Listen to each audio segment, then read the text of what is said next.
един лъжец и го казвам сега тук пред вас. Излагаме на няколко пъти, че ще да отпусне средствата, които трябваха за Дивотино.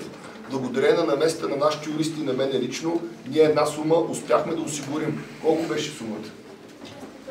Така, 250 хиляди. Аз мисля, че беше повече, към 400, но да речем 250 хиляди лева. Тази сума беше отпусната с личното ми ходатайство при Пламен Орешарски. Аз съм имал една среща с него като министър-председател. Темата на тази среща беше Дивотино.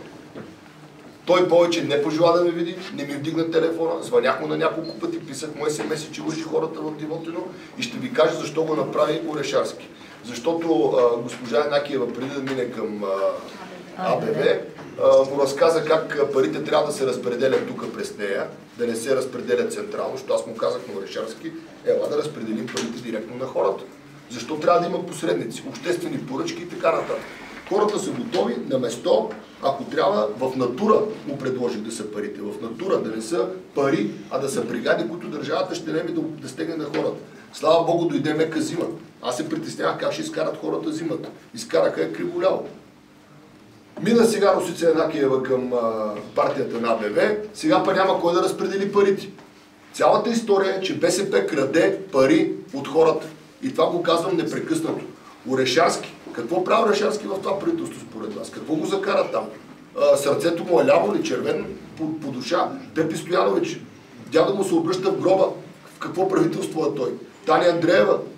Това са десни хора, бе. Това не го ли виждате? Всички тези хора отидаха в БСП, защото са интересчи.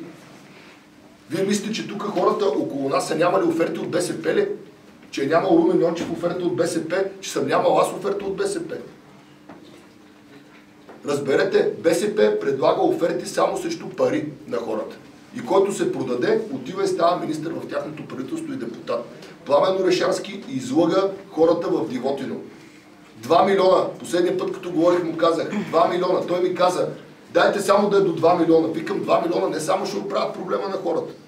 Те ще го решат напълно. Дайте парите. И оттам нататък това беше по Коледа. Нито ми дигна телефона повече, нито ми се обади. Мислиха да ги откраднат през Росица Янакиева. Тя взе, че мина към Георги Първанов и сега се оказа, че няма кой да открадне парите. Това направи Орешарски и БСП.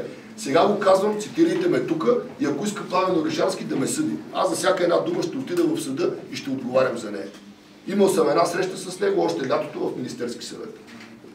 Тогава отпуснаха първите пари, които дойдоха ефективно до хората и като стигна вече до голямата сума, която разбира се комисионната, знаете колко е, на 2 милиона 20% или там не знам какви комисионни прибират и изведнъж работата спря до тук. А той лично ми каза, че 2 милиона може да задели от бюджета за 2013 година. Беше, защото беше идеята зимата да оправим къщите на хората. Така че спекулации да няма. Ако Николай Бареков е министър-председател, ще зависи от него. В момента аз бях един ходатай, един молител, един просяк пред кабинета на Орешарски. И понеже отидах с хората втория път, той ги пусна при него. Това да не са мои пари, да не е бащиния държавата.